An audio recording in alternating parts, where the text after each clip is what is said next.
दोस्तों ये है इंडोनेशिया का जकार्ता इंटरनेशनल एयरपोर्ट। 29 अक्टूबर 2018 को यहाँ से लायन एयरवेज की एक फ्लाइट 610 टेक ऑफ करती है। ये फ्लाइट जकार्ता से जावा सी की तरफ जा रही थी, जहाँ पे ये इंडोनेशिया के एक छोटे से आइलैंड पे लैंड करने वाली थी।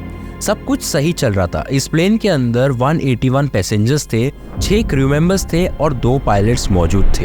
इनमें से एक पायलट इंडियन थे जिनका नाम है भव्य सुनेजा, और दूसरे पायलट जो कि एक इनके फर्स्ट ऑफिसर थे उनका नाम है हार्विनो, जो कि एक इंडोनेशियन ही थे।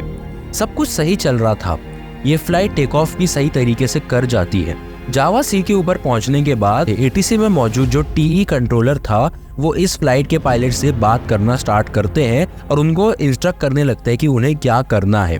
ये जो टीई कंट्रोलर थे वो इस फ्लाइट को 27,000 फीट के एल्टीट्यूड पे क्लाइम करने के लिए कमांड देते हैं एंड पायलट्स इस चीज़ को एक्नॉलेज करते हैं एंड वो वही प्रोसीजर करते हैं। जब ये फ्लाइट दोस्तों 900 फीट की हाइट पे पहुंचती है तब टीई कंट्रोलर इसे कंफर्म करने के लिए कैप्टन्स को पूछते हैं कि क्या आप भी 900 फीट पे हो। पायलट्स इस चीज़ को भी एक्नॉलेज करते हैं, but after some time pilots ATC को रिपोर्ट करते हैं कि उन्हें फ्लाइट में कुछ दिक्कतों का सामना करना पड़ रहा है। बेसिकली उनसे फ्लाइट कंट्रोलिंग में कुछ इश्यूज आ रहे हैं। जब पायलट्स दोस्तों टी कंट्रोलर को ये चीज़ रिपोर्ट करते हैं कि उन लोगों को कंट्रोल्स में दिक्कत आ रही है फ्लाइट के, तभी ये फ्लाइट अचानक से ही 100 फीट नीचे चली जाती है। इसके दोनों ट्रिम्स एएनडी और एएनयू ट्रिम्स जो थे ये ऑटोमेटिकली एक्टिवेट डीएक्टिवेट हो रहे थे, काफ़ी ज़्यादा मेल फंक्शनिंग कर रहे थे। ट्रिम्स बेसिकली दोस्तों ट्रिम्स वो चीज़ होते हैं, वो पार्ट्स होते हैं फ्लाइट के जो कि फ्लाइट को अपने एल्टीट्यूड पे स्टेबलाइज रखने में मदद करते हैं, जो कि इस फ्लाइट के एरोडायनामिक्स को एडजस्ट करने में हेल्प करते हैं ताकि फ्लाइट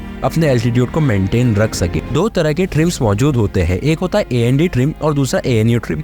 एएनडी ट्रिम जहाँ पे नोज को डाउन यानी कि फ्लाइट की जो नोज होती है उसको डाउन करने का काम करता है, वहाँ उसे स्टेबलाइज रखता है। वही एएनयू ट्रिम उसका बिल्कुल ऑपोजिट काम करता है एंड इन दोनों के कोऑर्डिनेशन से ही फ्लाइट का एल्टीट्यूड मैनेज रहता है हर टाइम। इस चीज़ को पायलट्स बार बार एटीसी को रिपोर्ट कर रहे थे। जब एटीसी ने देखा कि प्रॉब्लम ज़्यादा है तो ऐसे में एटीसी ने एआरआर कंट्रोलर को इस चीज़ की रिपोर्ट करे एंड फ्लाइट को इमरजेंसी लैंडिंग करवाए इमीडिएटली। एआरआर कंट्रोलर दोस्तों किसी भी फ्लाइट की अराइवल का ध्यान रखते हैं कि कोई भी अगर फ्लाइट लैंड होने वाली होती है तो उसे कब लैंड करना है, उसे परमिशन देने का, या कोई भी अगर इमरजेंसी सिचुएशन भी है जहाँ पे फ्लाइट को लैंडिंग की ज़रूरत पड़ती है तो वहीं पे एआरआर का काम काफ़ी ज़्यादा आता है। दोस्तों होता क्या है, जब ये पायलट्स एआरआर को इस चीज़ के बारे में जानकारी देते हैं तो एआरआर इन्हें 25L रनवे पे लैंड करने का क्लियरेंस दे देता है। But do you know after some time जो एफडीआर था फ्लाइट का, जिसकी मदद से ये लोग कम्युनिकेट कर पा रहे थे एक दूसरे से, ये डिवाइस बंद पड़ जाता है और थोड़ी देर के बाद में एटीसी के रडार से ये फ्लाइट गायब हो जाती है। एआरआर दोस्तों उस फ्लाइट की लास्ट लोकेशन को टीई कंट्रोलर को भेजते हैं। इमरजेंसी रेस्क्यू ऑपरेशन को स्टार्ट करा जाता है एंड दोस्तों क्योंकि ये प्लेन अब जावा सी के ऊपर था तो इसलिए टग बोट्स को भेजा जाता है उस लोकेशन पे। वहां जाके एक चीज देखने मिलती है, फ्लाइट का सारा मलबा पानी के ऊपर फ्लोट कर रहा था, यानी कि दोस्तों ये फ्लाइट अब क्रैश हो चुकी थी। And do you no one thing, इस फ्लाइट में एक भी सर्वाइवर नहीं बचा था।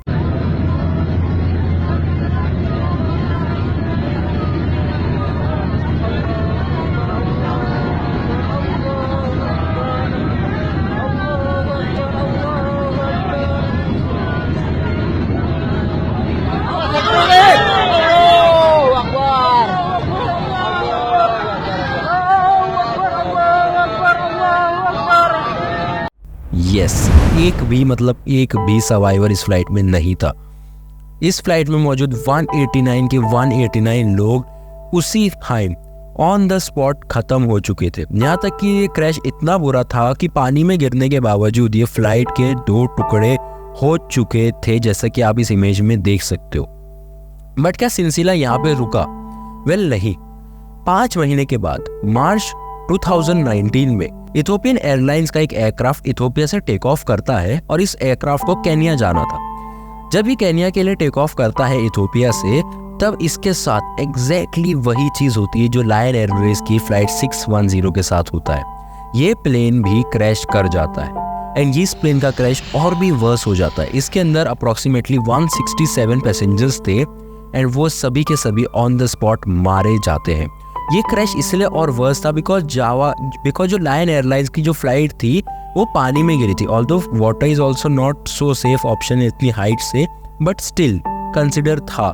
बट ये जो एयरक्राफ्ट था ये दोस्तों लैंड पे गिरा था एंड लिटरली इसके क्रैश के बाद के कुछ इमेजेस देखोगे तो आप सोचोगे कि ये एयरक्राफ्ट है कि नहीं, पहचानना काफी मुश्किल था।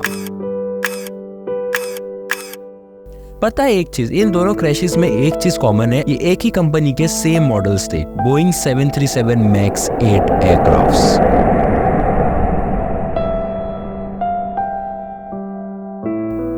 एंड दोस्तों इन एयरक्राफ्ट्स के क्रैश के बाद में बोइंग कंपनी के पीछे कंट्रोवर्सीज का सैलाब आ चुका था।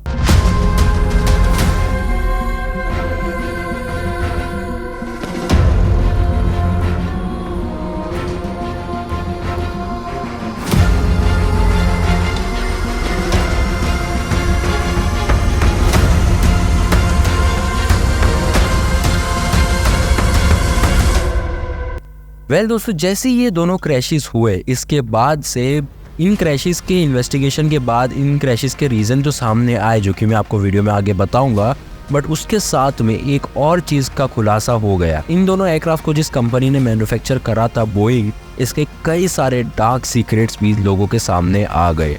एंड वो क्या थे आज हम इसी वीडियो में इसके बारे में बात करने वाले हैं। So let's get started.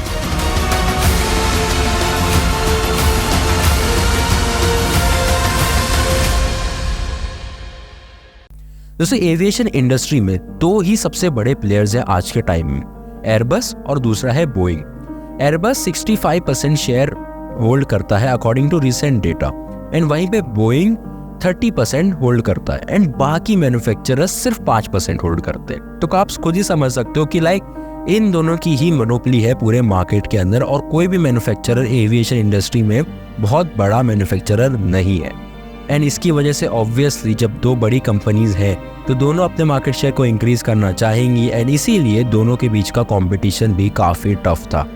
ये कंपटीशन की वजह से ही 737 मैक्स 8 जैसे एयरक्राफ्ट का मैन्युफैक्चर किया जैसे एयरक्राफ्ट को मैन्युफैक्चर बोइंग ने किया, एंड दैट्स द आउटकम जो मैंने आपको वीडियो की स्टार्टिंग में बताया। दोस्तों हुआ कुछ ऐसा कि एयरबस का एक प्लेन था जिसका नाम था A320। इस एयरक्राफ्ट को एयरबस ने सोचा कि क्यों ना अब हम इसे अपग्रेड करें, और इन्होंने इस एयरक्राफ्ट को अपग्रेड करा और इसका नाम दिया A320 न्यू। इस अपग्रेड में दोस्तों इन्होंने इस एयरक्राफ्ट में एक नया इंजन इंस्टॉल किया। CNF इंटरनेशनल नाम की कंपनी थी जिसने अपना एक नया इंजन बनाया था जिसका नाम था लीप 1B। ये दोस्तों एक ऐसा इंजन था जो कि नॉर्मल इंजन से बड़ा था साइज में, लेकिन 15% ज्यादा फ्यूल एफिशिएंट था, जिसकी वजह से ऑब्वियसली अगर ये इंजन एयरक्राफ्ट में हो तो मोस्टली एयरलाइंस इसी प्लेन का ऑर्डर देंगी क्योंकि इसमें फ्यूल एफिशिएंसी ज्यादा है कंपेयर टू पुराने इंजन्स के। बट दोस्तों एयरबस ने अपने A320 नियो को बनाते टाइम इस नए और बड़े इंजन को फिट करने के लिए प्लेन को री इंजीनियर और रीडिजाइन किया, जिसकी वजह से ये प्लेन एक सक्सेस बना। एंड बोइंग ने जब इस चीज को देखा तो बोइंग ने भी डिसीजन लिया कि वो भी इसी कंपनी का यही वाला इंजन अपने एयरक्राफ्ट में भी लगाएंगे। तो इनका जो एयरक्राफ्ट था 737, इन्होंने सोचा कि हम भी अब इस एयरक्राफ्ट को अपग्रेड करेंगे, और इन्होंने भी वही किया। इन्होंने इस एयरक्राफ्ट के अंदर ये वाला जो इंजन था जो नया था, फ्यूल एफिशिएंट था, बट काफी बड़ा भी था, रिमेंबर दैट, उसको इस एयरक्राफ्ट के अंदर लगाया। बट पता है बोइंग के साथ में प्रॉब्लम क्या थी? बोइंग के साथ में दोस्तों ये प्रॉब्लम थी कि इन्होंने इस प्लेन को ना री इंजीनियर करा ना रीडिजाइन करा। इन्होंने इस प्लेन के अंदर सिर्फ और सिर्फ एक ही काम करा, होता है इसके इंजन को रिप्लेस करने, जिसकी वजह से बोइंग के इंजीनियर्स को दिक्कत आ रही थी इस इंजन को प्लेस करने में, एंड इसके लिए इन्होंने कुछ और ही करा। जहाँ पे A320 नियो या कोई भी दूसरे एयरक्राफ्ट का जो इंजन है वो विंग्स के नीचे होता है, वहीं पे बोइंग के इस एयरक्राफ्ट का जो 737 मैक्स 8 था, इसका इंजन आगे की तरफ था और ऊपर की तरफ था, विंग्स के लेवल के ऊपर था, विंग्स पे पैरेलल भी नहीं, थोड़ा सा ऊपर को ही था।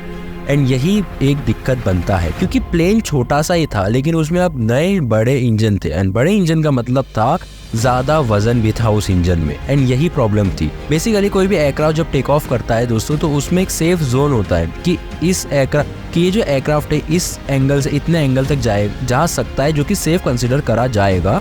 लेकिन अगर इसकी नोज इस एंगल से ज़्यादा ऊपर को उठी, यानी कि ये एक डेंजर जोन में चला जाएगा।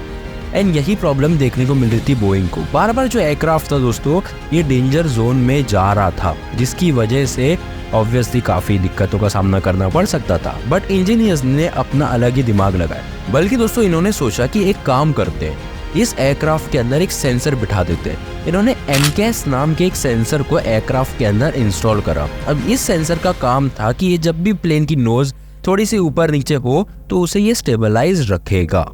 चलो बहुत अच्छा करा, बट प्रॉब्लम बताए कहाँ थी? प्रॉब्लम दरअसल यहाँ पे थी कि एयरक्राफ्ट में जो पायलट्स थे उनको पता ही नहीं था। लिटरली कई जगहों पे ऐसे केसेस सामने आए हैं जहाँ पे पायलट्स को लिटरली फ्लाइट को बोर्ड करने से 2 घंटे पहले बताया जा रहा है कि एक ऐसा सेंसर है प्लेन के अंदर। तो ऑब्वियसली पायलट्स को एक्सपीरियंस नहीं था इस सेंसर के साथ डील करने का, एंड ऑब्वियसली जब ये सेंसर था ये पायलट से ज़्यादा कंट्रोल ले रहा था।